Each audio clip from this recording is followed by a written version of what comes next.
Doy paso a la presentación de Ketty, junto con coautoría con Sebastián Campos. Adelante, Ketty. Creo que debieses tener los permisos para compartir. Perfecto. Ya. Sí, sí, muchas gracias. Agradecer estas instancias de conversación, ¿no? Que ayudan también a que uno vaya como elaborando ya más en comunidad las ideas. Esta presentación está hecha en un trabajo colaborativo con Sebastián Campos. Él es un tesista de ingeniería en estadística, así que él ayudó bastante en la parte más fina, numérica, matemática, estadística, y bueno, es parte también del trabajo que estamos realizando en este proceso de trabajo, que es eso, es un proceso, ¿sí? Les vengo a contar no el final de la historia, sino que la construcción de un relato que nos parece que está siendo interesante. Nos preguntábamos por el tema de la accesibilidad. Yo vengo del mundo de la salud pública, que es lo que me interesa estudiar, y en este sentido hace un par de años ya estamos trabajando con metodologías que tienen que ver con el enfoque basado en derechos humanos para revisar las políticas públicas. ¿Qué tan próximas o qué tan lejanas están estas políticas del enfoque de derechos humanos? Con algunas metodologías de organismos internacionales y también de equipos que llevan un tiempo trabajando en el área. Particularmente para este estudio nos quedamos con una metodología que evalúa las políticas públicas en base al enfoque de derechos humanos en base a 4 principios: disponibilidad, aceptabilidad, calidad y accesibilidad. Uno le pregunta a la política pública por estos 4 criterios. Yo solo me voy a detener en el último por temas de tiempo. La accesibilidad se refiere a aquella política pública que elimina barreras para que las personas puedan acceder a ella. En el caso de la política pública sanitaria, eliminar barreras geográficas, por ejemplo, estoy pensando en ruralidad, como por ejemplo, barreras económicas, como el copago, barreras administrativas, como tener o no un permiso, pensando en los migrantes, barreras culturales, como todo el tema intercultural en salud. Lo que hace entonces la lógica de accesibilidad es evaluar cómo o chequear cómo el sistema de salud se aproxima a las personas. Para alguna corriente de literatura esta es una mirada muy unidireccional. En realidad también debiéramos medir la figura al revés, ¿no? La forma en que las personas se aproximan a la política pública y cuántas barreras tienen que superar para aproximarse y entrar en el sistema sanitario. Yo creo que más bien la mirada debiera ser no solo bidireccional, debiera ser multidireccional, es decir, el acceso independiente de la persona al sistema sanitario, a la política pública de salud, debiera ser, como en otras experiencias que me ha tocado ver, más intersectorial. Es decir, si yo tengo un problema de salud y estoy en educación, puedo a través de educación conectarme a la política pública. En Chile, en general, la política es muy monosectorial, muy sesgada. De hecho, las políticas compiten por el presupuesto cada año, ¿sí? No dialogan entre ellas, más bien son competitivas, producto de esta lógica del management, ¿no? Y por eso nos interesaba el criterio de accesibilidad como para seguir un efecto neoliberal, managerial de lo que es la política pública sanitaria hoy en día, que no entiende la salud como un derecho humano, tampoco la entiende como un derecho social, es más bien un bien social que juega en el mercado. Entonces, si es un bien social que está jugándose en el mercado, casi como una industria, es importante analizar la accesibilidad. Y para eso nos planteamos esta pregunta: ¿cuántas son las personas que no presentarían esta accesibilidad en atención en salud? ¿Qué características tendrían? Y ahí nos propusimos el desafío de, bueno, ver quién era esta población para poder saber dónde estaban las principales barreras de acceso. Para eso, como primera etapa, porque después la idea es poder construir algo cualitativo que me interesa mucho poder hacerlo, pero partimos para dimensionar, para visibilizar con un estudio cuantitativo de carácter secundario, porque usamos la última encuesta que hacen, la de 2017, aplicando los factores de expansión que corresponden. Hicimos ahí un diseño no experimental retrospectivo tipo encuesta a propósito de la CACEN, ¿no? Y ahí nos quedamos con una pregunta que se hace bastantes años y que permite además estudiar trazabilidad, y es, la pregunta es: ¿usted ha tenido algún problema de salud? Si la persona contesta sí, ¿ha recibido atención de salud por este problema? Y ahí los repertorios de preguntas se dividen en 2 perfiles. Uno, no he recibido atención por una razón voluntaria, ¿sí? Me automediqué, ocupé medicina complementaria, en fin, y razones involuntarias, que no dependen del sujeto para no haber recibido la atención. Nos quedamos con ese grupo, siguiéndolo ahí entre medio de los datos, y encontramos un dato que se viene confirmando hace otras CACEN también, viene convirtiéndose casi en un número residual con el cual es difícil luchar. Un 6% de la población que tenía un problema de salud y no recibió atención, declaró estar en esa situación, en esa posición. Es un número que no baja, que en general no tiende a la baja y que está en general poco estudiado. Que el 92% de la población sí acceda es un buen dato, por cierto. ¿Sí? Es un buen dato y habitualmente aparece consignado en los informes emitidos a OMS, y está bien, digamos, en el escenario latinoamericano, o más bien sudamericano, para ser exacta con mis revisiones, es un buen criterio. Lo que llama la atención es que parece que este 6%, este 6 o 7% se mantiene muy estructuralmente a lo largo de todas las evaluaciones. Así que es un porcentaje no menor de población y, bueno, la pregunta curiosa, ¿no? ¿Quiénes conforman este 6%? ¿Serán mujeres, serán hombres, serán migrantes? Y aquí nos encontramos con un grupo importante de mujeres en este grupo. Probablemente esto se explica por otras estadísticas que demuestran que la mujer es la que más accede, la que agencia en el fondo toda la dación de horas para ella y su familia. Hay una vinculación mucho más fluida entre la mujer y el sistema sanitario. Los códigos de funcionamiento son mejor conocidos, mejor dominados por las mujeres. Por lo tanto, este porcentaje un poco se explicaría desde su mayor acercamiento y mayor demanda. Es una población que en general rodea los 48 años de edad. Una generación que, complementando con otros estudios, se hace cargo de la gestión de salud de gente más joven, pienso en hijos o nietos en algunos casos, y también se hace cargo de gestionar la salud de las personas mayores, padres, abuelos, en fin. Entonces, una generación bien sobrecargada en términos de demanda de salud, no solo por sí mismo, sino que por estas dos generaciones de las cuales tiende a hacerse cargo. Además de ser la etapa promedio en la que aparecen las enfermedades crónicas en nuestros comportamientos epidemiológicos. En general, esta es una población que está en pareja y aparecen casados con un número importante, convivientes también con un número importante. En general es gente que está en situación frágil laboral, en precariedad laboral, tiene actividades o no remuneradas de trabajo o están desocupados o inactivos, ¿sí? Entonces habla también de esa fragilidad que pudiera ser un factor económico que pudiera empujar quizás esa falta de accesibilidad. Habría que estudiarlo, habría que chequear esa causalidad. Este es un estudio de tipo más bien inicial y descriptivo, para saber qué es lo que tenemos que preguntar en otro momento.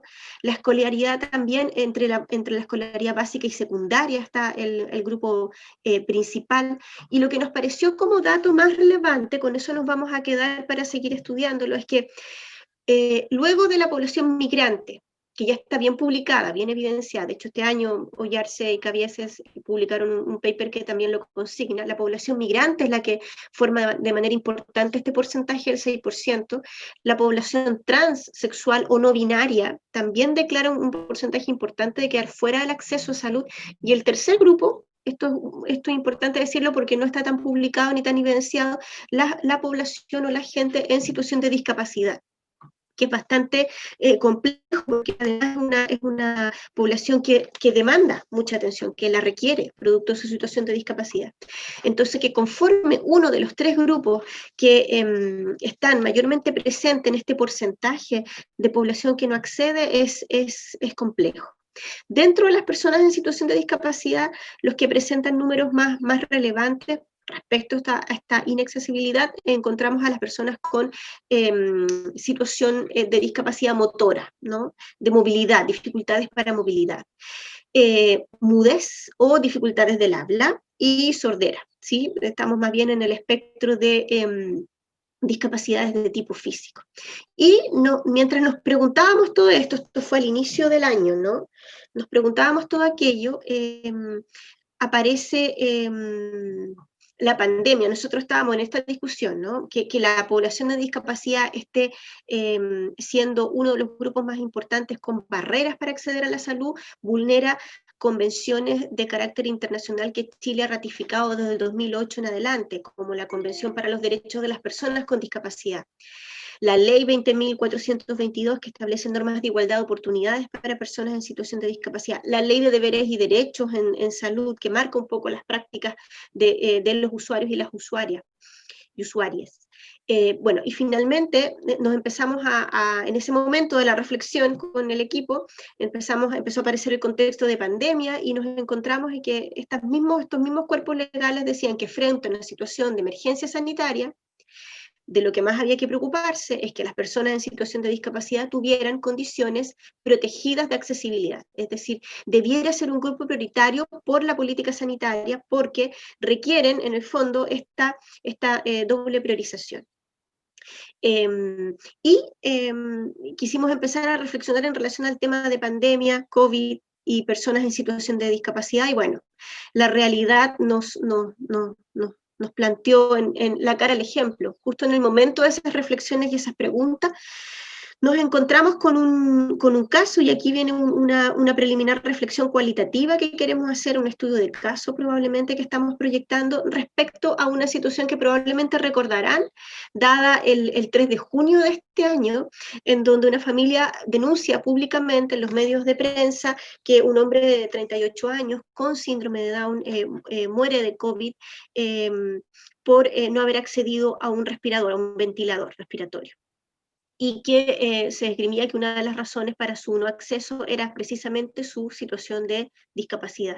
Por supuesto que frente al caso hay diferentes relatos, hay que saber ambas partes de la historia, hay que hacer un análisis mucho más profundo de lo que pasó en esa situación, pero al menos los análisis preliminares y las declaraciones de la familia hacían alusión a este derecho, ¿no?, de las personas en situación de discapacidad y la tensión que se produce respecto a la accesibilidad en contexto de emergencia sanitaria, particularmente en contexto de pandemia. Esto sucedió el 3 de junio y a las 2 semanas, los primeros que contestan en el diálogo público, ¿no? Aquí hicimos una revisión de notas de prensa, de información publicada en un ejercicio etnográfico virtual, o digital, prefiero decir yo. Y el 18 de junio, 2 semanas después, las organizaciones de personas en situación de discapacidad se organizan y hacen una declaración pública de mano de una cátedra que ha hecho hartos aportes en esta lógica, la Cátedra de Derechos Humanos de la Universidad de Chile. Y juntos establecen una carta abierta que establece, que consigna lo que espera la población en situación de discapacidad en contextos de pandemia. Son elementos básicos, yo aquí solo rescato 7, pero que son totalmente razonables en general. Catastro georreferencial de las personas en situación de discapacidad con COVID, medidas paliativas para las personas en situación de discapacidad, para sus cuidadores y sus familias, porque no siempre el mismo sujeto. Estamos pensando en subvenciones, en beneficios económicos, residencias sanitarias con perfil inclusivo, porque no lo eran todas las residencias sanitarias que se ofrecieron en su momento, en el pic del contagio de esta primera ola, no tenían condiciones de accesibilidad y muchas de las personas en situación de discapacidad preferían vivir el confinamiento entonces en domicilio. Acceso preferencial a la atención, acceso efectivo a la información. Y aquí nos detuvimos. La palabra acceso aparece 2 o 3 veces en todo el listado de las organizaciones para personas en situación de discapacidad. Protocolos oficiales y transparentes en relación a la toma de decisiones de lo que en salud se llama la última cama, ¿no? En el contexto de COVID sería qué criterios voy a tomar para decidir quién usa el último respirador, transparentar todas esas decisiones. Compañía para cuidadores y familiares. Los familiares estaban indicando que frente al tratamiento del COVID, producto de la medida sanitaria del no contagio, no podían entrar con la persona que era un apoyo significativo, tanto en la lengua de señas, por ejemplo, o la persona que les apoya en términos de movilidad, y debían entrar solo a los tratamientos. Atención aceptable, oportuna, humanizada, un llamado bastante razonable y muy lúcido respecto a los desafíos de la política sanitaria frente al contexto de COVID y situaciones en personas en situación de discapacidad, al revés. 2 semanas después, el 24 de junio, el Estado responde. responde a través de la Mesa Intersectorial de Discapacidad y COVID, que se creó, para ser justos, en abril, antes de todo este episodio. Habían establecido algunas orientaciones básicas, estaban en el momento como de reflexión todavía interna, y producto de este caso, aceleran un poco el trabajo y elaboran estas recomendaciones para la atención a personas con discapacidad en todos los servicios de salud públicos. Es un documento que recoge mucho de lo que las organizaciones ciudadanas contemplaron, y de ahí, bueno, se esperaba una continuidad en el trabajo, un ajuste de la política pública en el tema, y las organizaciones, yo tengo contacto con algunas de ellas, nos han contado que en realidad ellos perciben de que no ha habido más avance aparte de la declaración en respuesta a la declaración de la ciudadanía, de declaración en declaración. Solo con el dato que logramos recabar en este proceso que estamos realizando este año, y este caso que estamos analizando, a mí no me parece menor analizar casos. Muchas de las políticas públicas emergen de casos, ¿no? Ley Zamudio, Ley Emilia, y etcétera, Ley Ricardo Soto.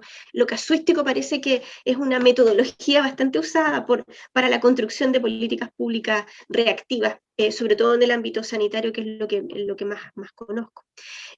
Frente a este primer análisis más reflexivo, desde las ciencias sociales al menos, hay una clara dejación, una deuda pendiente. Es necesario abordar de mejor manera al menos 4 derechos contenidos en la Convención para personas en situación de discapacidad. Derecho a la igualdad y a la no discriminación, y el caso que saco a colación ahora un poco lo demuestra.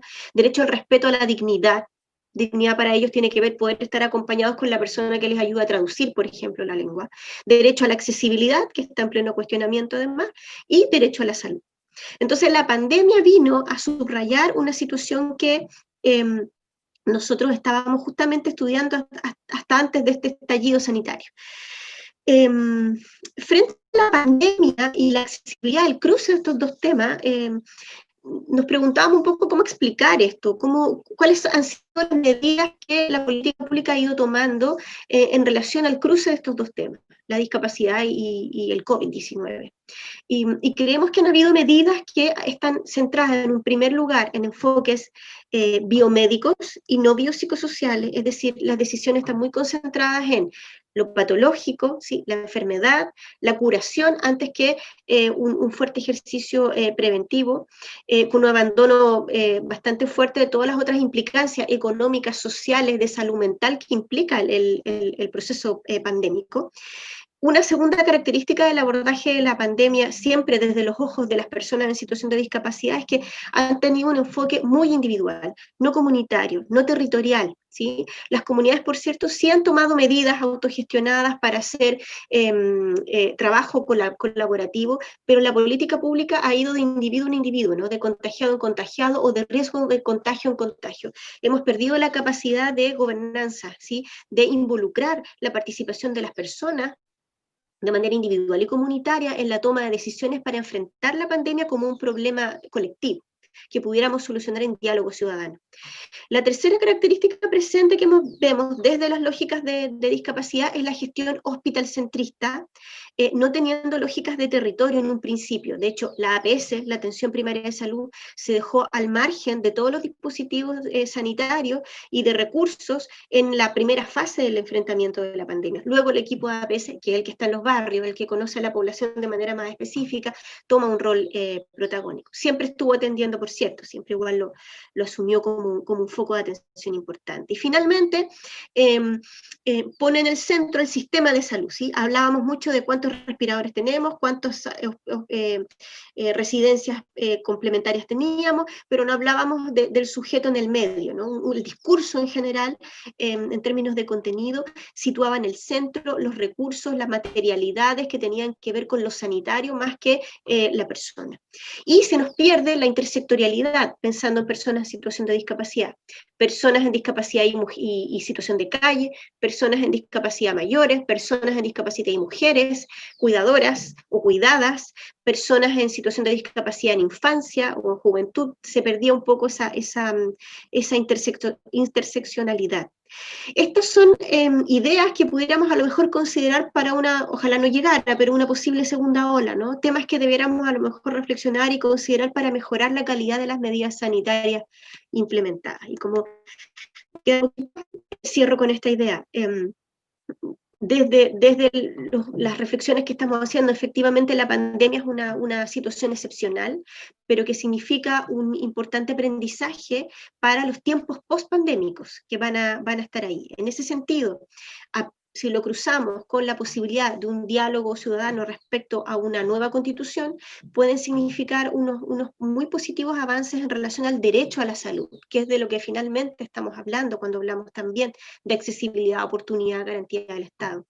En ese sentido, dejar la concepción de la Constitución de los 80, que no definía salud como un derecho, sino que solo garantizaba un acceso a la libertad de escoger, no acceso tampoco al propio sistema, tenemos un bonito desafío de hacernos preguntas distintas esta vez en este diálogo ciudadano que se viene, ¿no? ¿A quiénes vamos a proteger? ¿A quiénes estamos protegiendo y a quiénes vamos a proteger? Y sobre todo preguntarnos a quiénes no hemos estado protegiendo, ponerle ojo a eso, y por qué no lo hemos estado protegiendo para poder generar políticas mucho más inclusivas, no desde la integración. ¿Vamos a hacer vivir o dejar morir? Parafraseando Foucault, ¿no? Vamos a concentrar las energías en lo curativo, vamos a abordar la promoción, la prevención, vamos a tratar de llegar antes. ¿Y cuáles son los cuerpos que nos van a importar? ¿Y por qué unos importan menos que otros?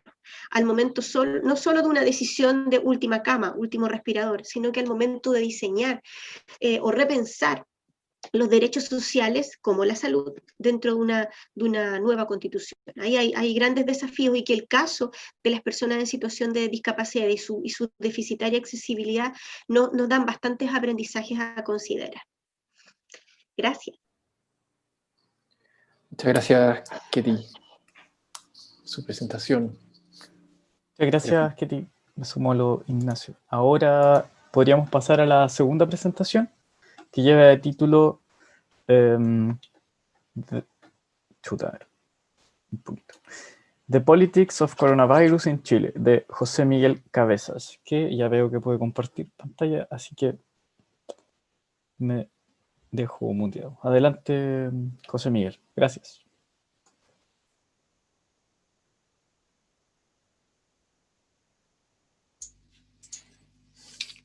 Seguía muteado, ahora sí. ¿Me escuchan, no? Perfecto. Sí, se escucha perfecto. Bueno, muy buenas tardes a todas y a todos. Muchas gracias al COES por permitirme la oportunidad de estar presentando parte de una investigación que estuvimos haciendo durante el principio de este año en el centro. Me voy a cronometrar. Parte de esta investigación fue financiada por el Columbia Global Center de Santiago, así que lo pongo también en los créditos. Y este paper buscó registrar, analizar, sistematizar cuál es el rol de la política dentro del manejo de la pandemia. Y de hecho lo que buscábamos principalmente era proponer una respuesta alternativa, no competitiva en lo absoluto, respecto al manejo de la pandemia, entendido como primero un problema de salud pública y segundo entendido como un problema de social y político, ¿no? Y es en esa pata donde nosotros queríamos incorporarnos. En el paper parto haciendo una revisión general que no me voy a tener en este momento, pero la pandemia demostró no solamente ser una crisis mundial, sino que también demostró que en términos comparativos institucionales existe una fuerte relación entre el desarrollo económico y particularmente el nivel del desarrollo institucional de cada país. Y en ese sentido, los regímenes democráticos lograron responder de manera mucho más eficiente, más efectiva, entendida por el control de la tasa de cambio de casos nuevos respecto a los países híbridos o a regímenes no democráticos, autocráticos. Sin embargo, en el caso particular chileno, partimos con lo siguiente, ¿no? El análisis de Chile nos muestra un resultado que va a contrasensus a la evidencia comparada. ¿En qué sentido? En que la evidencia comparada de comportamiento político desde los 50 nos señala que los ciudadanos no están atentos, los ciudadanos no prestan atención, los ciudadanos son desinformados. No por eso los ciudadanos son ignorantes o no son racionales. Estas son dos escuelas de paradigmas completamente distintas. Sin embargo, la manifestación y comprobación empírica de esta falta de atención política de parte de los ciudadanos es algo que en ciencia política y la política comparada se ha venido arrastrando por más de 60 años. La evidencia que nos muestran los casos, los datos del caso chileno en particular, va en sentido contrario a eso. ¿Qué es lo que hicimos? Bueno, lo primero que hicimos fue, desde el comienzo del año y particularmente con mucho más énfasis en marzo, hicimos un registro de todos aquellos anuncios, ojo, anuncios, no política materializada, esta también es una diferencia, de todos aquellos anuncios públicos, por cierto, de toda aquella medida política, administrativa, jurídica, que emanara desde el Ejecutivo que tuviera alguna relación con el COVID. Todos esos anuncios fueron categorizados dentro de tres etiquetas, ¿no? La primera la llamamos un anuncio económico, la segunda lo llamamos un anuncio a modificar, restringir, determinar la movilidad. Y nuestra segunda categoría, o perdón, en este caso la última, que la nombre tercera, es lo que nosotros categorizamos como anuncios contradictorios. Aquí es importante tener presente algo. Nosotros estamos registrando anuncios públicos, ¿ok? Por lo tanto, mi outcome en ese sentido es cuando la autoridad sale en televisión, en radio, en prensa, anunciándolo, no necesariamente cuando esto se aplique, se materializa, etcétera, etcétera. Lo cual también ya nos limita claramente el alcance de nuestro hallazgo resultado. ¿A qué nos referimos, por cierto, con anuncios contradictorios?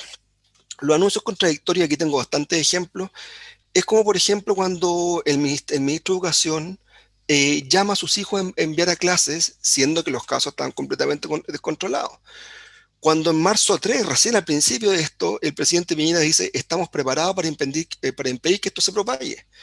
Hasta esa fecha, el mensaje comunicacional, de hecho, ya a esta altura no sé si es que se acuerdan, que dice, estábamos preparados desde el 4 de febrero para esto, después lo cambiaron al 4 de enero, fuimos los primeros, bla, bla, bla. Bueno, a todo esto me refiero, ¿no? En marzo 17, cuando el ex ministro de Salud nos dice que no hay motivo para tener pánico, esto es una enfermedad que afecta a algunas personas, algunas van a necesitar hospitalización y otras no.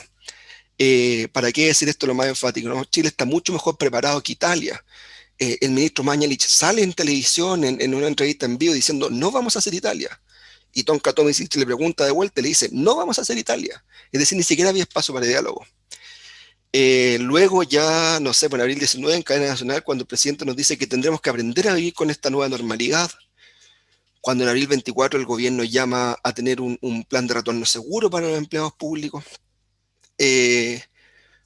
bueno, a esta altura ya uno siente que ha pasado tanto tiempo, ¿no? Con el confinamiento, pero no ha pasado tanto tiempo. Pero cuando estábamos en la meseta, esta meseta que después parece que no era tal, una meseta con altibajos, lo cual ya es una contradicción conceptual en sí mismo. El gran aporte que aquí nos dio Alejandra Matto y que golpeó la mesa y que finalmente le cuesta la cabeza al ministro, que existen discrepancias concretas entre las cuentas de los fallecidos. El desafortunado declaración del ex ministro de Salud cuando dice que no tenía conciencia de la magnitud de la pobreza y el hacinamiento del país. En junio primero, por ejemplo, cuando cambia la metodología de la cuenta de casos, de la cuenta de muertos. Estos son nada más que un ejemplo, pero como les dije al principio, de nuestro registro de 406 anuncios, insisto, 406 anuncios, casi el 40% de eso nosotros los categorizamos ex post como anuncios contradictorios, es decir, que podían ser interpretados según nosotros. Esta base de datos está disponible, por cierto, ahí en un Google Sheet, donde ustedes quizás pueden empezar a jugar a tener otras categorías.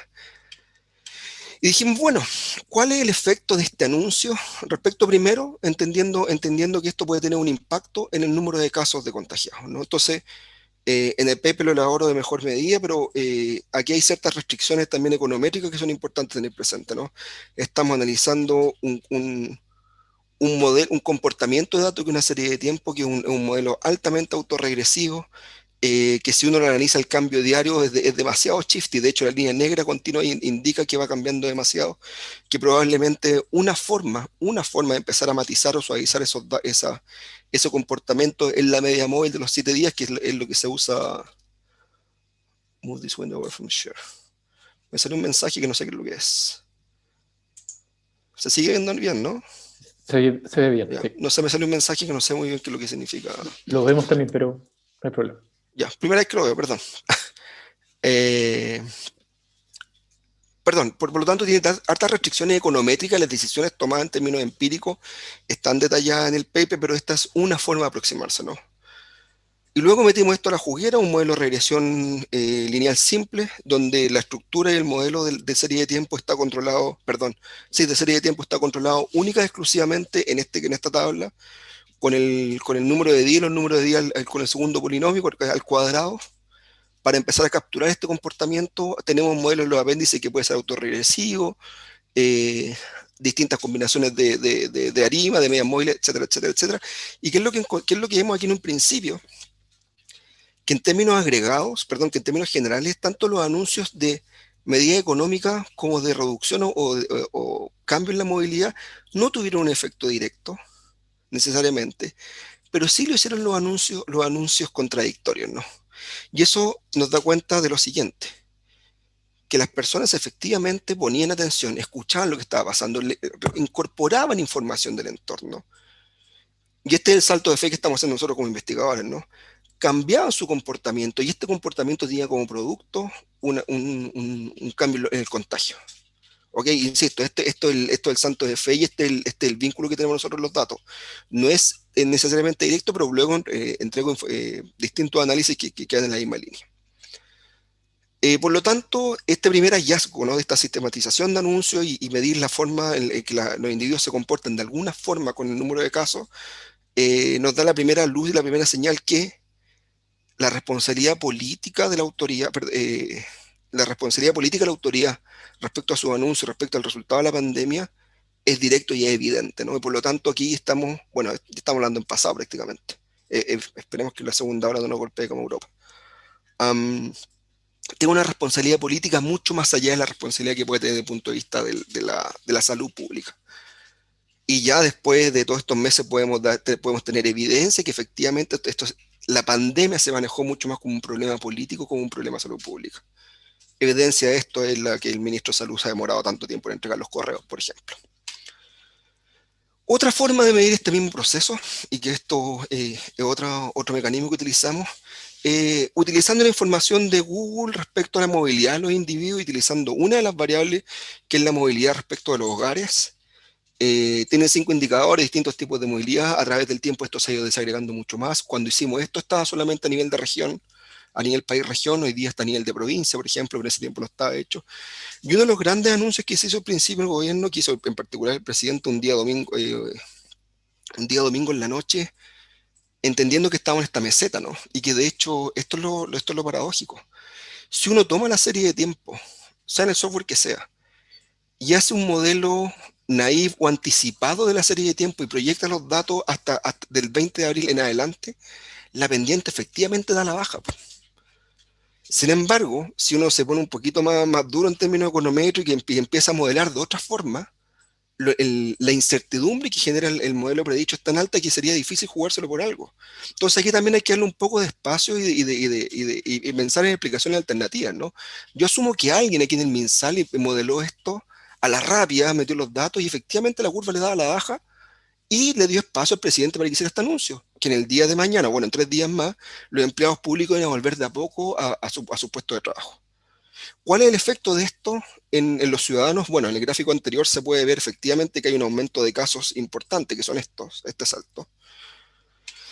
Y acá en particular, usando un modelo sencillo de discontinuidad, medimos el efecto cuasi causal de este anuncio y la movilidad de los individuos aumentó en casi 6 puntos porcentuales. De un anuncio que se hizo literalmente en una noche y que tiene un resultado directo, un impacto directo en el comportamiento de los ciudadanos. Y estamos hablando de espacios de horas, o sea, esto no es algo que tiene que fraguarse, no es algo que tenga que multiplicarse por las redes sociales, nada, es algo que se puede observar literalmente un día para otro. Entonces aquí también está el correlato de qué cosa, que los ciudadanos efectivamente estaban poniendo atención, que cambiaron su comportamiento, aumenta, este es uno de los indicadores de la movilidad, y en el gráfico anterior también lo podemos ver acá, perdón, que este salto, que es el salto del número de casos. Este finales de abril. Por lo tanto, la nueva normalidad tuvo, o sea, ese anuncio en particular tuvo un efecto inmediato y que es posible de ser medido y observado en los ciudadanos. Otro set de medidas fue lo de las cuarentenas dinámicas.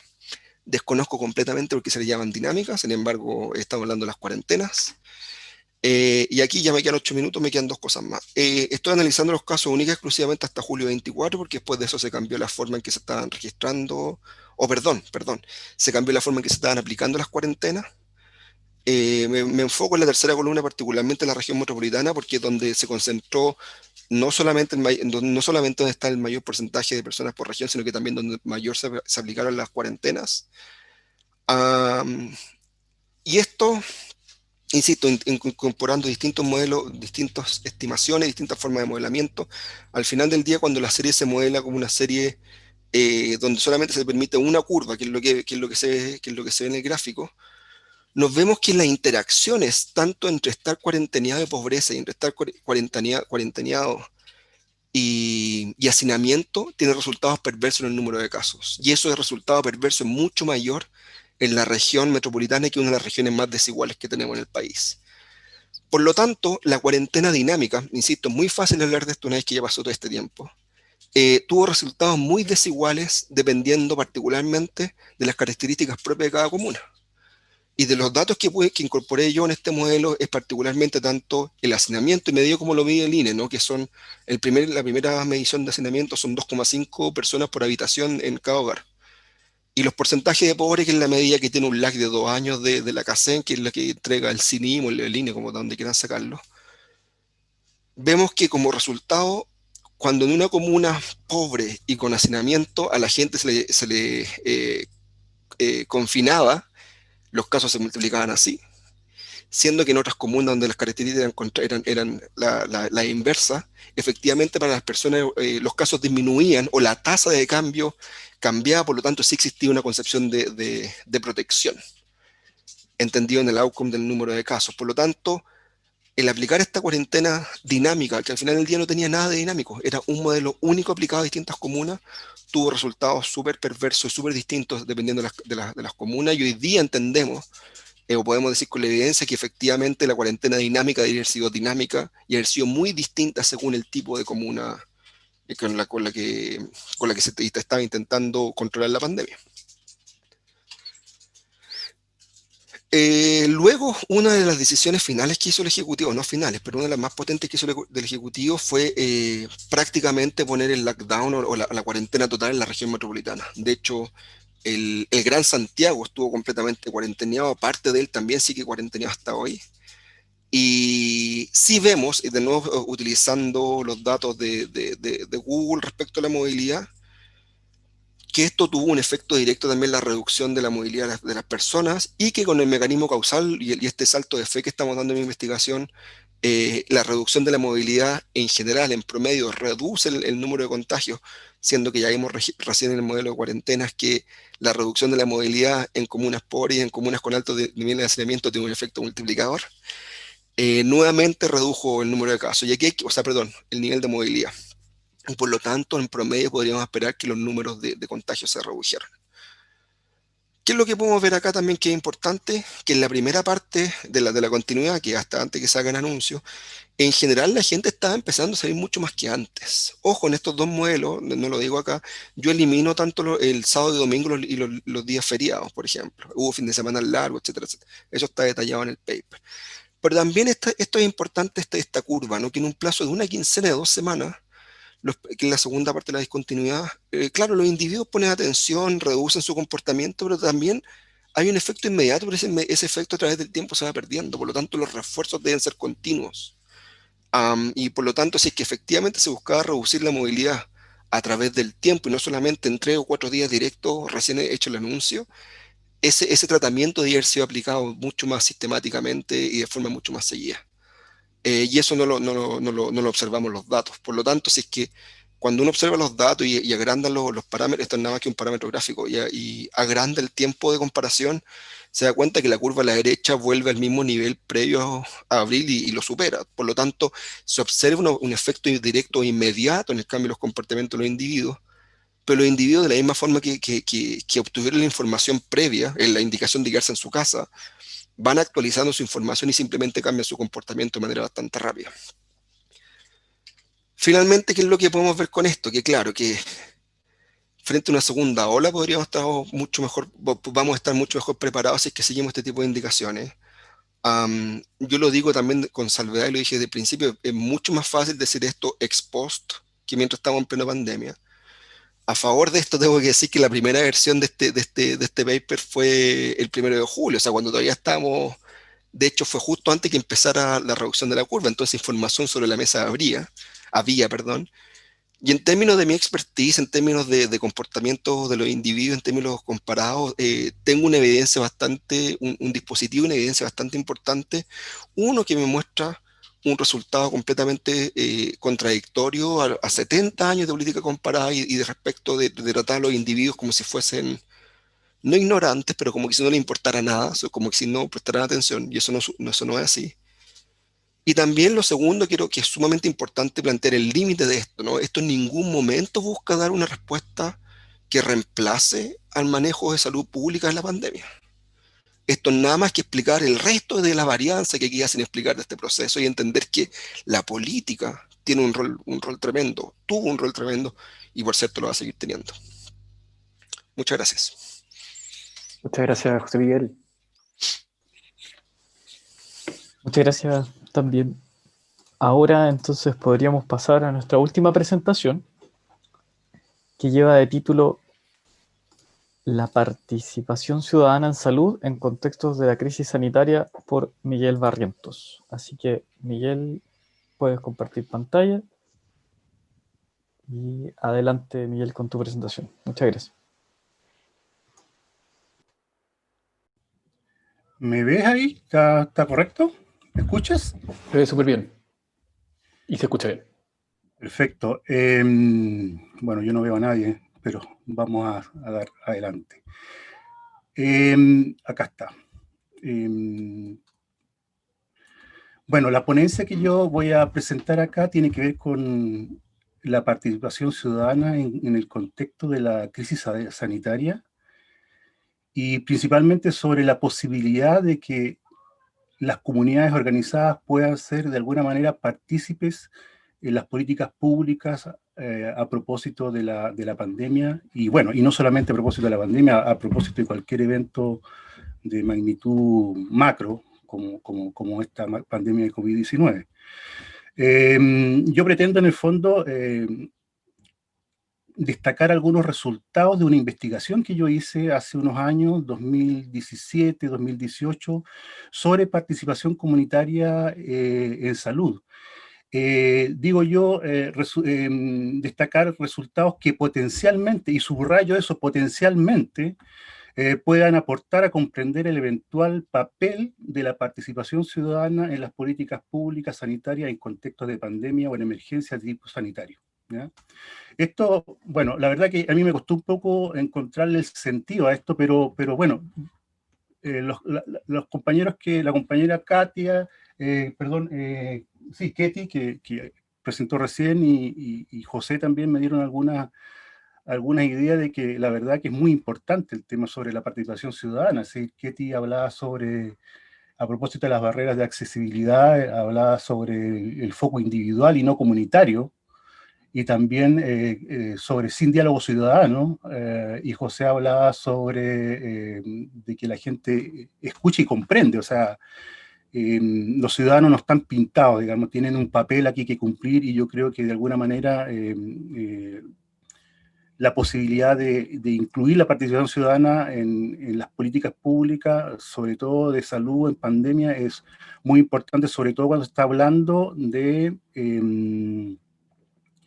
trazabilidad. Yo no me voy a meter en el concepto técnico de trazabilidad, pero obviamente que cuando se habló de trazabilidad a propósito de la pandemia, se puso el foco en la APS, en la atención primaria de salud, en los territorios. Esto fue por allá por junio de este año, muy entrada la pandemia, donde se dijo que había que involucrar a la salud primaria, porque la salud primaria conocía los territorios. Es decir, están en los territorios donde están la gente contagiada y sobre todo los territorios que son más vulnerables, como son sectores de Puente Alto, La Pintana, los sectores más marginados en el fondo, donde la crisis sanitaria hizo mayores efectos. Bueno, en resumen, a propósito de esta investigación que yo realicé, voy a tratar de hacer el link para poder mostrar, si es posible, que la participación tenga un papel aquí en las políticas públicas. Dividí la presentación en tres. Primero voy a presentar sucintamente algunas conclusiones de... No puedo cambiar la lámina. Verde. No puedo cambiar la lámina. ¿Y está en PowerPoint? Sí. Si le haces clic, ahí está. Ahí cambió. Bueno, la investigación que yo realicé, como digo, en 2017-2018, a propósito de la participación comunitaria en salud, fue alrededor de los consejos de usuarios de la salud, que son organizaciones con presencia territorial, que canalizan la participación comunitaria alrededor de los centros de salud familiar locales. Esta investigación yo la realicé en el Servicio de Salud Metropolitano Suroriente de Santiago, que es un servicio enorme que abarca aproximadamente 1.300.000 personas, según el censo abreviado de 2017, que comprende comunas como Puente Alto, La Florida, también San José de Maipo, Pirque, La Pintana, La Granja y San Ramón. Este servicio de salud, dentro de este servicio de salud hay 40 CEFAM. Todos los CEFAM tienen consejos de usuario de la salud que funcionan a su alero, ¿ya? El Servicio de Salud Metropolitano de Salud Suroriente tiene un departamento de participación que se vincula directamente con los CEFAM, dándole orientaciones, fundamentalmente tirando líneas respecto a cómo digamos, enfocar la participación hacia los sectores, digamos, hacia los territorios, y también, de alguna manera, este departamento entrega directrices a los consejos de usuario de la salud cuando estos lo requieren, a propósito de escuelas de dirigentes, de talleres, etcétera, etcétera, etcétera. Entonces hay un programa participativo institucional más o menos bastante exitoso en esta zona, a propósito de la ley de participación y de los diferentes, digamos, normas de participación que vienen del Estado de Chile, digamos, ¿eh? Lo que yo pretendía hacer entonces en esta investigación es buscar, a través de entrevistas con los dirigentes, los principales dirigentes de los consejos de usuarios de la salud, que ellos me explicaran, que me hicieran, digamos, comprender cómo ellos veían la participación primero al interior de sus propias organizaciones y en contacto con este programa institucional de participación en los cuales ellos están involucrados. Y esto a propósito de sus propias prácticas. Bueno, aquí hay que decir algunas cosas respecto a la participación institucionalizada, que de acuerdo a, como dice Rocío Annunziata, cientista política argentina, no tiene más de 40 años, es decir, es un paradigma relativamente nuevo, es decir, y recalca que las políticas públicas, la política pública de participación se ha mundializado como política, ¿ya? Y eso significa que, de alguna manera, como dice Blondío acá, son las autoridades políticas electas quienes están motorizando la participación a través de programas y a través de diferentes normas. Aquí también lo señala De la Maza a propósito de Chile, que la participación ciudadana ha formado parte del campo discursivo de las políticas públicas desde 1990.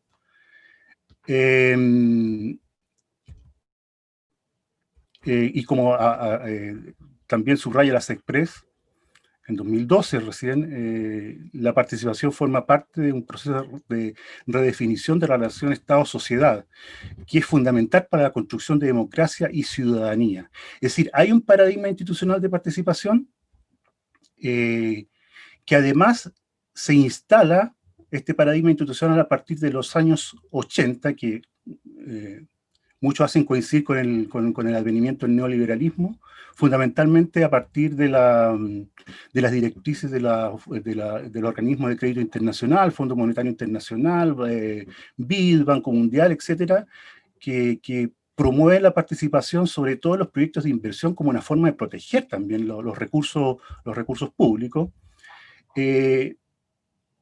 Pero también tiene que ver con lo que dice Oxlack a propósito de cambiar la mirada respecto al papel que tiene el Estado en las sociedades modernas, dejando atrás este modelo weberiano gigante y que vuelto sobre sí mismo, de espalda a la ciudadanía, donde el Estado se abre hacia la sociedad, fundamentalmente a través de la participación. Bueno, ahí están en temas de administración todo el asunto del gobierno abierto, del gobierno digital, etcétera, donde la participación ciudadana, las leyes de transparencia, donde la participación ciudadana ocupa un lugar fundamental. Es decir, aquí hay un esquema, un paradigma de participación institucionalizada que está funcionando y que está de alguna manera organizándose y que tiene antecedentes, bueno, muy antiguos. Cuando hablamos de participación en general, podemos incluso retrotraernos a la Declaración Universal de los Derechos Humanos de la ONU, una serie de convenciones también, cartas como la Carta Iberoamericana, y también normativa local. No voy a profundizar mucho en esto, no tiene mucho sentido, pero que parte, como dice de la masa, a partir de los 90 y que tiene algunos puntos de inflexión, como en el año 95 en el gobierno de Eduardo Frei, con la creación de los consejos de desarrollo local, y que tiene su hito grandioso, digamos, con la ley 20.500 sobre asociaciones y participación ciudadana en la gestión pública, esto en el gobierno de Sebastián Piñera. Es decir, esta es una política de Estado que los diferentes gobiernos de diferentes signos han promovido. No voy a entrar a calificar ni a evaluar la política en general, pero ahí están los datos, digamos. Es decir, hay un paradigma, está la normativa, hay organizaciones, instituciones que están promoviendo la participación en el territorio. En salud es muy fuerte el tema de la participación. En el suroriente de Santiago, a propósito de salud, hay un departamento, como he dicho, que está preocupado de la participación, un departamento con sociólogos, periodistas, antropólogos, trabajadores sociales, psicólogos, etc. Ahora, disculpa, quedan 10 minutos, por si acaso.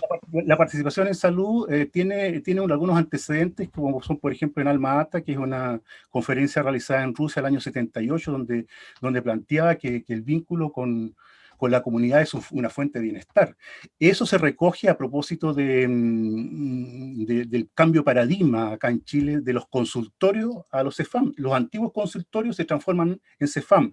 Los consultorios que tenían un paradigma más bien biomédico se transforman en centros de salud familiar con un paradigma más bien biopsicosocial, que se llama, con énfasis en la educación y con vínculos con la comunidad. El discurso de la participación está. Ahora, ¿cómo esto se aterriza en los territorios?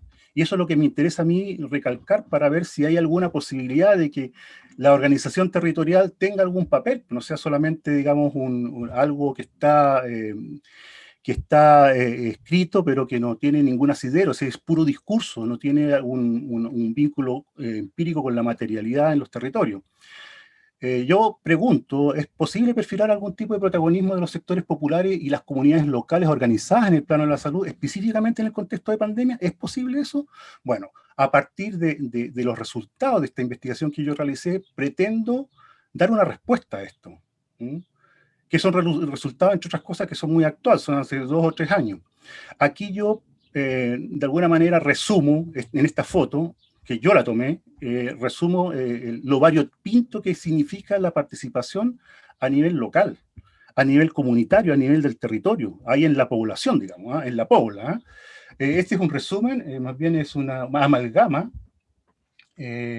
claro, donde convergen aquí los diferentes sectores de participación. Esta es una cuenta pública de un CEFAM de la comuna de San Ramón, el CEFAM Salvador Allende, que es un evento oficial, que es un evento donde está el alcalde, ahí está el alcalde, famoso alcalde de San Ramón, están los concejales y por supuesto incluso hay autoridades de la policía y en esta cuenta pública la directora presenta bueno, lo que ocurrió el año anterior y proyecta el año siguiente, pero también los consejos usuarios de la salud hacen su propia presentación respecto a cómo ellos ven la participación y su vínculo en este caso, con esta institución local que son los CEFAM. Aquí hay cuestiones que son interesantes de ver porque, y en paréntesis, esto es muy variopinto, entre otras cosas, porque cada CEFAM tiene una encargada de participación que se encarga de manejar las relaciones con la comunidad a propósito de la participación, de acuerdo a un programa que viene desde el Departamento de Participación, como decía anteriormente. Ahora, esto no está exento de problemas, es decir, aquí en la comunidad local hay muchas contradicciones, muchos problemas, muchas tensiones, etcétera. Incluso se ha llegado a decir, entre las entrevistas que yo hice a una encargada de participación, y no solamente una, sino varias dijeron, el alcalde manda en la mañana o los días anteriores, manda un delegado para revisar la cuenta pública. Es decir, hay un claro intervencionismo por ahí. Y en ese ambiente funciona esta organización comunitaria que son los consejos usuarios de la salud, que tienen algunas características bien importantes que yo paso a detallar acá, que me parecen fundamentales para poder calificarla y para poder entender si tienen alguna posibilidad de ser parte de la política pública. Primero, las personas que yo entrevisté, que son todos dirigentes de amplia trayectoria, que son o presidentes de los consejos usuarios que están participando de diferentes perspectivas en los consejos usuarios, hablan de una tensión permanente entre la institucionalidad y ellos. Entre otras cosas porque las personas en los territorios son muy desconfían, siempre están pensando que la institucionalidad tiene algo escondido, es decir, que hay algo que no le cuentan, hay alguna cosa subyacente que finalmente los quiere joder, digamos, ¿verdad? Entonces, pero a pesar de esa tensión que hay con la institucionalidad, a pesar también de las relaciones personales que pueden haber entre encargadas de participación y dirigentes y comunidad organizada que pueden ser muy buenas, esta tensión y esta desconfianza aparece, entre otras cosas, por la desesperanza aprendida que ellos dicen, que es un concepto muy, muy repetido en el sentido de que nosotros como comunidad no esperamos nada del Estado, no esperamos nada. Es decir, si nosotros no nos organizamos, estamos jodidos. Y de alguna manera, entonces, esta relación con el Estado, a través de la participación de los consejos usuarios en los CEFAM, tiene que ver un poco con el pragmatismo. Es decir, ellos dicen, bueno, si llega el Estado y nos plantea una propuesta, nosotros participamos. Pero siempre con esa distancia, pero una distancia que no solamente es desde la organización comunitaria hacia la institucionalidad, sino digamos, una desconfianza que es también al revés, como lo señala en algún lugar Katia Araujo, en el sentido del miedo a los subordinados, que estos subordinados, que son las comunidades, se pasen de listos, digamos, y que pretendan saber más que los técnicos, ¿eh? Entonces también, de alguna manera, la institucionalidad desconfía bastante respecto a los territorios, cuáles son, a la gente que está en los territorios, cuáles son sus intereses, qué esconden detrás, con quién están relacionados, que hablan cosas que no entienden, etcétera. En ese sentido hay una especie de tensión entre lo técnico y la práctica empírica respecto a la participación.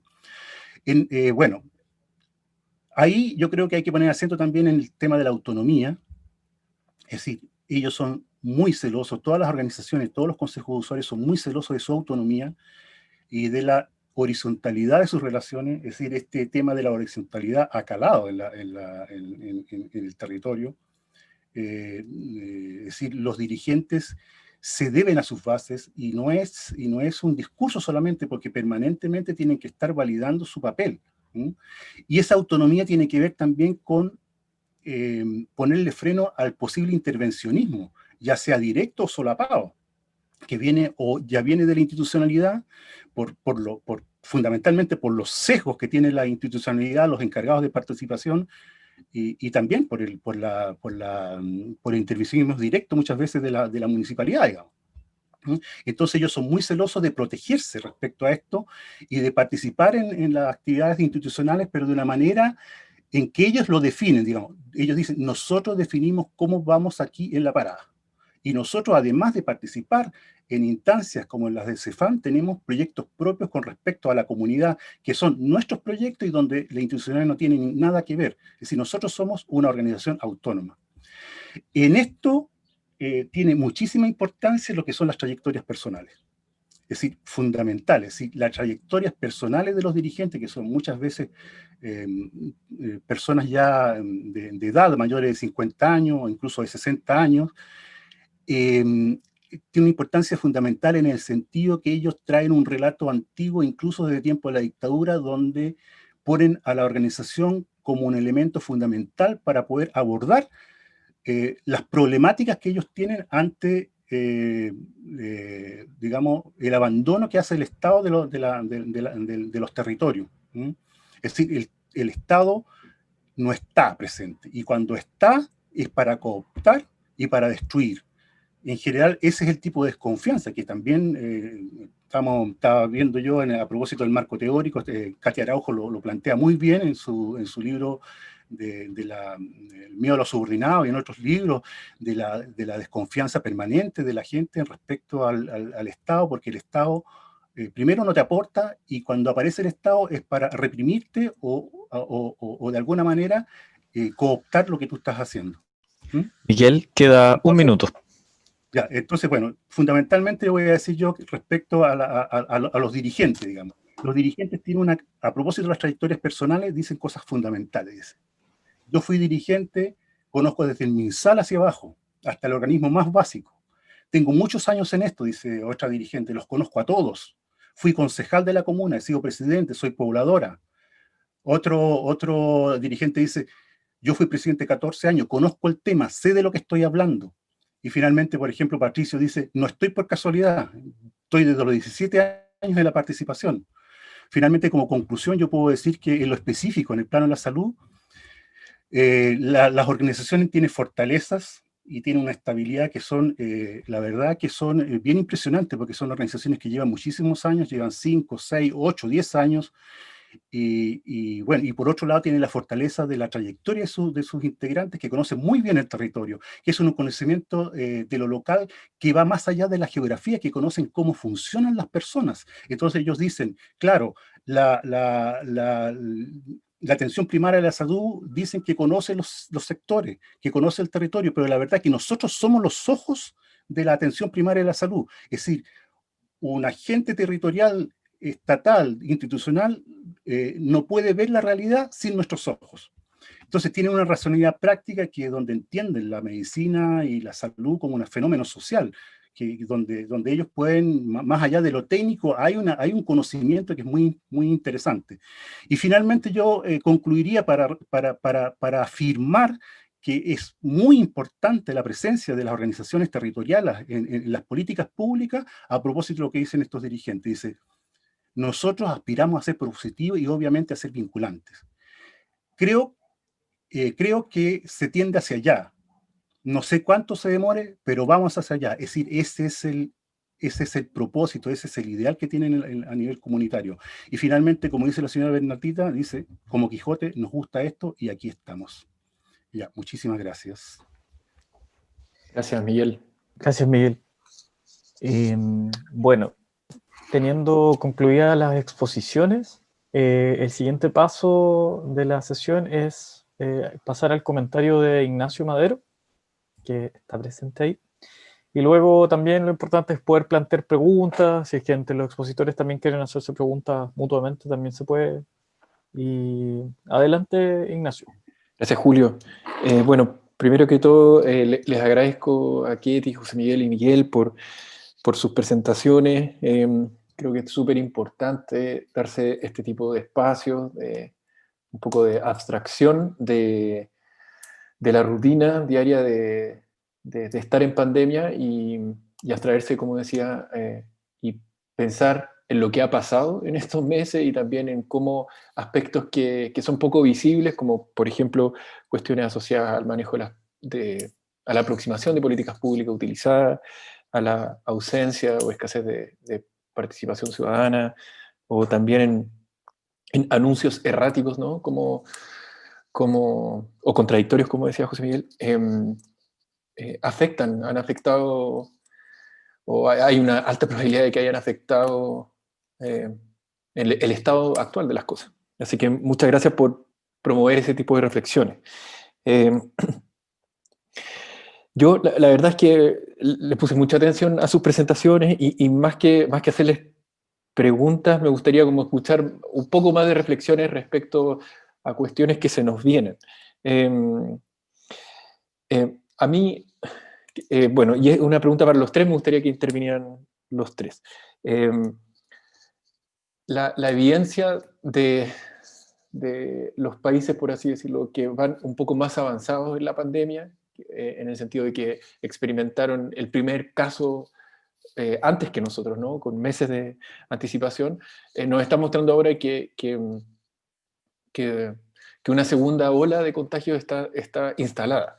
Entonces, a mí, a partir de lo que ustedes expusieron, me gustaría invitarlos a pensar, especular, ¿no? Que si los invitaran al Consejo Asesor del Ministerio de Salud para prevenir, en el fondo, casos en esta segunda ola, ¿ustedes qué dirían?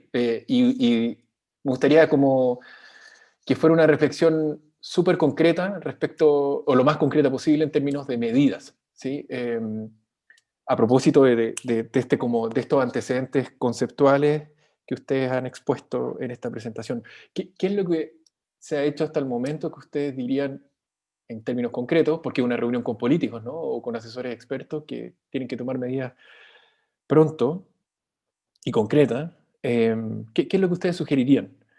En particular, a Ketty me gustaría como preguntarle por las personas en situación de discapacidad, ¿no? José Miguel, por supuesto, en esto de la manera en que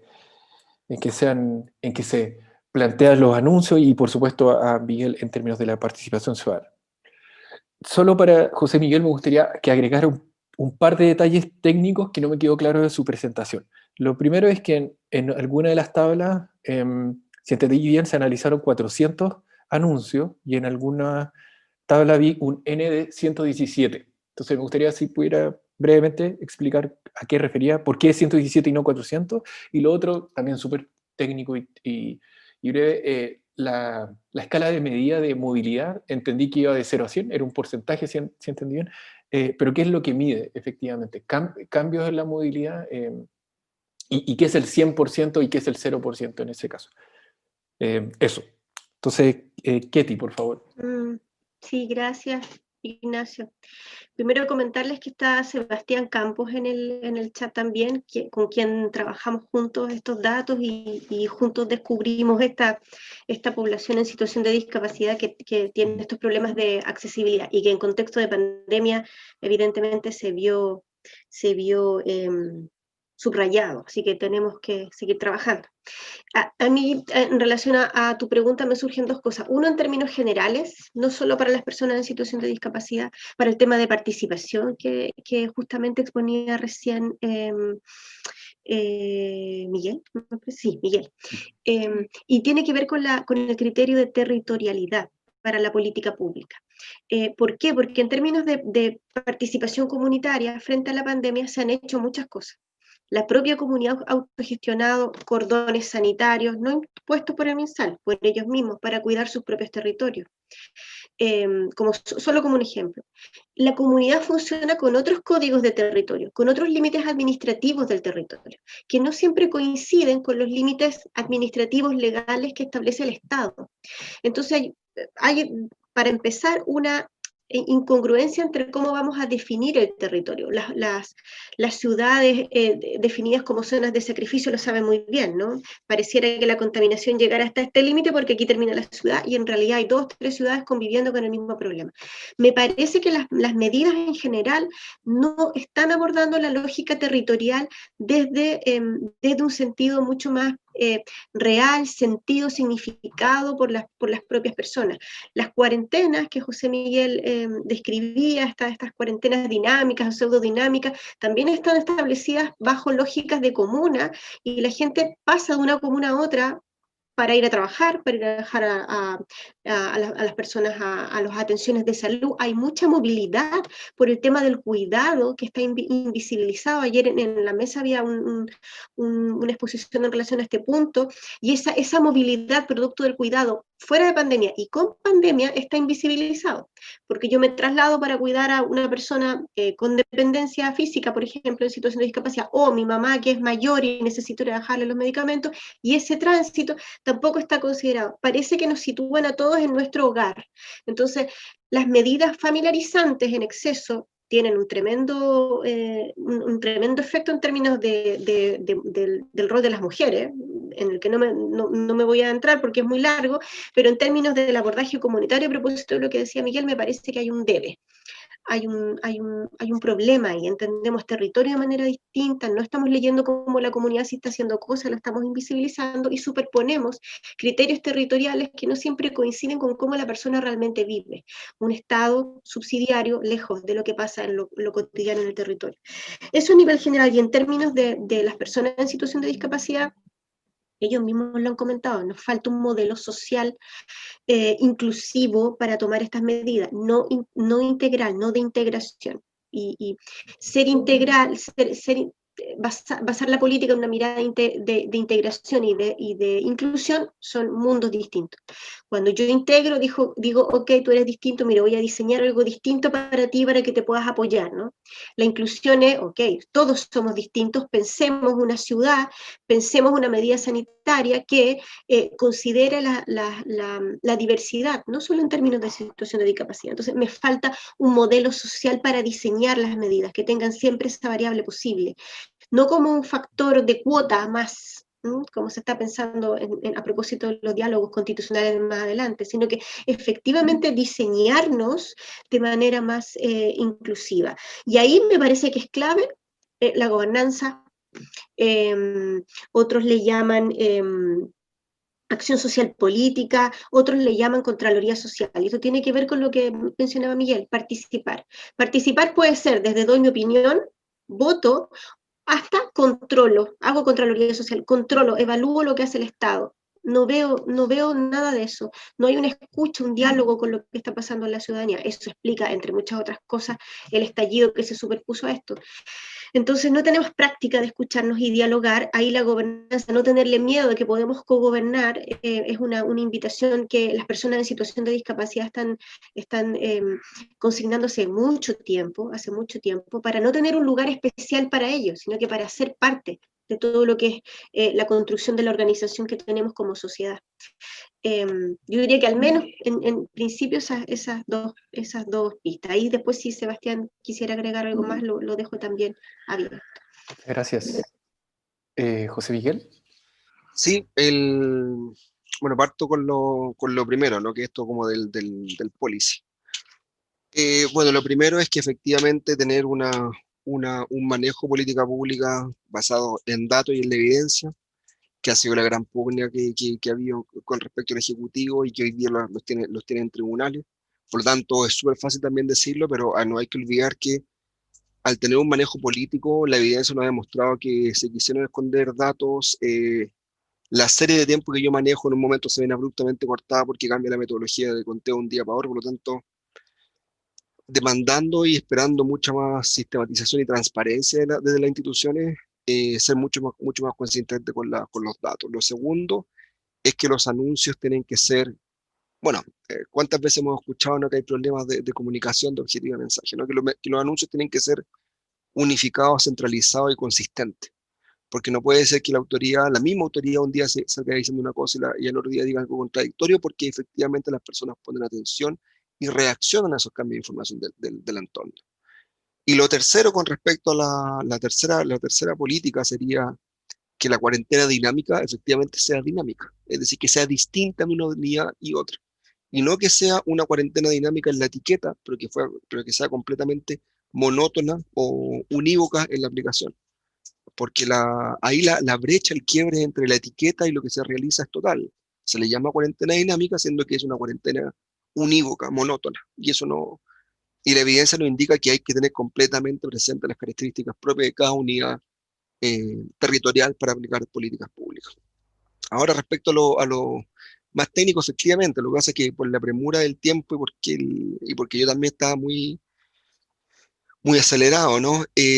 Las unidades de análisis cambian en cada tabla que estoy haciendo. O sea, por lo tanto, lo primero son los anuncios, que son los 400. Lo segundo, el número de casos contagiados, que la unidad de análisis cambia a día, por lo tanto son 117 días. Perfecto. Y el otro modelo, yo estoy analizando 4 variables independientes, o sea, separadamente cada una, ¿no? Los anuncios, los números de casos, luego las cuarentenas, que se multiplica a casi 5.300, porque la unidad de análisis es como una día. Y luego, respecto a lo de Google, aquí también hay una discusión. Google, el índice de movilidad del Google, que también lo hace Apple por su lado, es utiliza como fecha base el 11 o 20 de febrero, no recuerdo, y el porcentaje de número de personas de cada uno que tenemos en nuestro dispositivo habilitada la opción que traquee nuestra ubicación, solo para los que lo tienen habilitado. Aquí hay una disputa, y de hecho una disputa de clase, porque lo hace Apple y lo hace Google.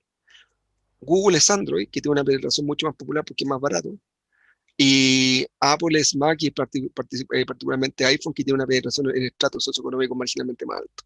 Por lo tanto, yo también eso lo manejo en el paper y prefiero quedarme con la de Google, que yo siento que representa de manera mejor a sectores menos acomodados. Pero también hay otra disputa, hay gente que hace la misma regresión, la misma discontinuidad con los datos de Apple, y si bien son consistentes, no son idénticos.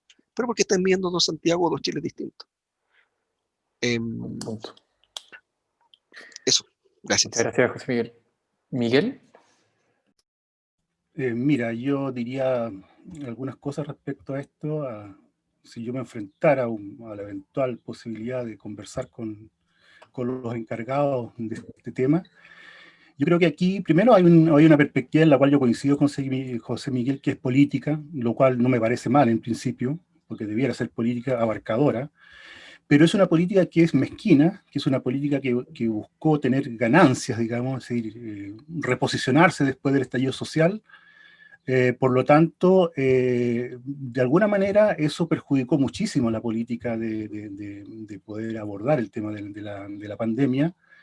Y bueno, los datos y las evidencias están, y los técnicos también. Entonces, el tema es cómo se maneja eso. Si yo no creo que haya falta de datos, aquí no hay falta de datos, no hay falta de evidencia. Tampoco hay falta digamos, de antecedentes, porque la pandemia llegó mucho después de lo que pasó la primera ola en Europa. Es la tendencia a quedar siempre como winner, digamos, que lo técnico es todo. Y entre esas cosas yo creo que hay una ausencia impresionante de las ciencias sociales, en todo el diseño del modelo para enfrentar la pandemia, en el sentido de que las ciencias sociales pueden aportar un gran conocimiento sobre lo social, sobre las personas, sobre los individuos. ¿Cómo es el individuo? ¿Conocemos acaso el individuo con el cual estamos tratando, no? ¿Conocemos a la gente cómo funciona? ¿Cómo se organiza? No tenemos idea, no tenemos idea. O sea, las élites de alguna manera están desconectadas y eso se entiende. Yo estoy muy de acuerdo con algo que dice el psicoanalista argentino Jorge Alemán, que habla de que, por ejemplo, las políticas respecto a la pandemia, incluso las cuarentenas, debieran responder a una ética del cuidado, ¿no? Y a los imperativos de renuncia a favor del bien común, y no de la vía política y de la sociedad de control. Entonces tenemos por un lado sociedad de control, es decir, esta perspectiva política de alguna manera responde a una sociedad de control. Esta perspectiva política que dice José Miguel responde a una sociedad de control, pero la idea es tener una política más bien enfocada en el bien común, en el imperativo de los cuidados, en la renuncia en pos del bien común. Eso diría yo como en términos generales. Ahora, en términos más específicos, en los territorios, bueno, se ha dicho que la gente no entiende, que la gente es indisciplinada. Yo creo que es muy al contrario. Yo en eso estoy muy de acuerdo con lo que ha dicho Danilo Martuchelli a propósito de que se compara esta zona del mundo con Europa, donde allá serían mucho más disciplinados, por lo tanto las cuestiones funcionan mejor, y acá somos muy indisciplinados, lo cual no es verdad. Es decir, aquí la gente en general ha sido muy, muy disciplinada. Espacio Público hizo un estudio en junio por ahí, donde de 23 millones de controles, solamente el 0,5% de la población había circulado sin salvoconducto, es decir, una porción mínima. Ahora, si tú eso lo cruzas con una nota de prensa que salió en el Diario Financiero el 15 de mayo, donde el ministro de Economía, Lucas Palacio, hablaba de que estaban funcionando 174.000 empresas, continuaban funcionando en plena pandemia. Estos son 2,3 millones de personas circulando diariamente con permiso para ir al trabajo. Entonces estamos hablando entonces de que hay un problema de la política pública que viene desde arriba y no de la gente, y no de la recepción de la gente a esa política pública. Y por último, quisiera decir yo respecto al tema, a propósito exacto de la APS, de la Atención Primaria de Salud y de los CEFAM, de que y yo sé que hay algunos intentos de eso, me he enterado hace poco, de poder capitalizar todo el conocimiento que tienen ciertas organizaciones, como los consejos de usuarios, a propósito de los territorios, porque de verdad ellos son los ojos de ciertas avanzadas institucionales y de agentes institucionales que quieren conocer el terreno para poder plasmar una política pública muy concreta, cuadra a cuadra, así, manzana por manzana, población por población. Yo creo que ahí hay un esfuerzo impresionante, pero mientras no cambiemos este paradigma de los winners y del control y tratar de sacar ventaja, yo creo que no vamos a funcionar. Muchas gracias, Miguel, por la reflexión. Tenemos algunos minutos ahora para preguntar. Si ustedes, los que acaban de presentar, tienen preguntas entre ustedes, por favor, siéntanse libres de hacerlas. Ignacio, también hay una pregunta de Jorge. Exactamente. Y por el chat, si es que alguno de los asistentes quiere preguntar algo, puede hacerlo. Tenemos una pregunta de Jorge Santibáñez, y dice, bueno, gracias por el contenido. En el ejercicio, es una pregunta yo creo que podría responder cualquiera de los tres, el que se sienta o la que se sienta invitada. Dice, en el ejercicio y praxis de la participación en Huechuraba y la dinámica propia de las mesas barriales en salud, entendemos este proceso como una dinámica habilitante, potenciando las capacidades locales de los territorios, con una demanda y resonancia embrionaria que se inicia a fines del 2017. Se traduce en nuestro plan de salud, donde los dirigentes y la comunidad participan en el diseño de objetivos, metas, indicadores. Todo bien, pero ¿cómo estas experiencias permean las políticas sectoriales, sobre todo cuando los planes de participación del ministerio te evalúan bajo un criterio dicotómico? ¿Tiene plan de participación o no tiene plan? Pero ¿en qué momento o cómo hacemos para que estos instrumentos reconozcan y validen estas dinámicas, procesos y ritmos políticos, técnicos y sociales? No sé si Ketty o José Miguel, quisieran acotar algo a esa reflexión, pregunta. Claro. Igual vemos a Jorge ahí en cámara. Sí. Miguel, no sé si quiere agregar algo. Sí, yo quisiera agregar algo a propósito de esto. Sí, las organizaciones comunitarias, a propósito de lo que dice Jorge, bueno, sí, efectivamente, sobre todo las que funcionan a nivel de salud, tienen planes y tienen una serie digamos, de programas que tratan de llevar a cabo y que de alguna manera chocan, por lo que yo he visto, chocan muchas veces con la capacidad de comprensión que tienen los agentes institucionales en terreno, en este caso encargados de participación, respecto a la realidad de las comunidades. Yo creo que ahí hay un tema que es fundamental, es decir, la institucionalidad a través de sus agentes en terreno no tiene la capacidad de comprender, o sea, no tienen la formación para empezar, o sea, llegan encargados de participación que no tienen idea, o sea, cualquier dirigente poblacional sabe, pero muchísimo más respecto a participación comunitaria. Entonces, por supuesto, ellos son profesionales y son técnicos con título universitario que de alguna manera se complican respecto a esta realidad que hay en los territorios. Y eso hace muy difícil el diálogo, muy difícil el diálogo, más aún por lo que yo he dicho respecto a la desconfianza que es, digamos, de ida y de vuelta. Entonces, ¿cómo estas políticas, cómo estas ideas de la comunidad pueden permear? Yo creo que fundamentalmente muchas veces es a través de la presión, o sea, a través de la presión. Por ejemplo, en un consejo de usuario me decía, nosotros conseguimos acá nuestro CEFAM a pura lucha, a propósito del CEFAM de la Villa O'Higgins de la Florida, a pura lucha. Es decir, y en esa lucha hay mucha gente, muchas personas de la institucionalidad de salud que los apoya, digamos. Que los apoya ya sea abiertamente o solapadamente. Ahora ya más abiertamente, porque antes no se podía hacer tampoco. Pero ahí también tienen un tema con la cuestión, con el manejo político de las municipalidades, etcétera. Entonces, bueno, lo que yo quiero decir finalmente es que la organización comunitaria se mueve en unas aguas súper turbulentas donde la cuestión política es fundamental. Es decir, el criterio de los dirigentes de poder compensar estas diferentes posturas, diferentes cosas, digamos, realidades, es súper compleja. Y yo creo que tiene que ver fundamentalmente con organización y con presión. Muchas gracias. Ketty, ¿quisieras agregar algo? Sí, muy cortito porque sé que queda poquito tiempo. Solo decir que complementando un poco la respuesta de Miguel y felicitando la intervención de Jorge, me parece que su reflexión es llevar al terreno lo que realmente sucede. Tiene harto que ver esto con la lógica managerial, ¿sí? De traer el mundo, la lógica del mundo privado al Estado. La política managerial en la política sanitaria genera varios efectos. Individualización, importa el individuo, no la comunidad. Cuento a las personas, no a las comunidades vivas. Y además de eso, estamos amarrados por las rendiciones de cuentas. Es decir, los trabajadores de salud tienen que rendir y esa rendición de cuentas para la participación está asociada a incentivos monetarios. Entonces, si yo no cumplo ese sí o no, eso afecta directamente en mi rendimiento, en mi cuenta, en mi sueldo. Entonces, esta lógica del emprendimiento y en la lógica de salud, del autocuidado, que son muy tramposos, todo depende de ti, comas sano, porque con eso estamos, digamos, para estar sano, y vivo en una ciudad totalmente contaminada, por ejemplo. Esa mirada individualista y de rendición de cuentas atenta a estas genuinas instancias de participación. Entonces, el sistema, cuando evalúa y controla, no ve, porque está diseñado, está pensado desde una lógica individual y de rendición para mantener al trabajador ahí muy, muy disciplinado. Entonces es como bien perverso el sistema, pero es posible modificar. Yo creo que estamos en un momento de oportunidad para repensarnos estas cosas. Muchas gracias por la acotación. Y también a Miguel por su respuesta previa. Estamos en la hora.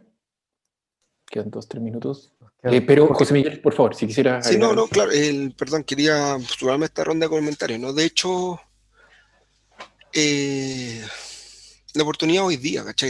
Estamos en la coyuntura crítica, ya que hoy día se han puesto bien estructuralistas en las presentaciones, ¿no?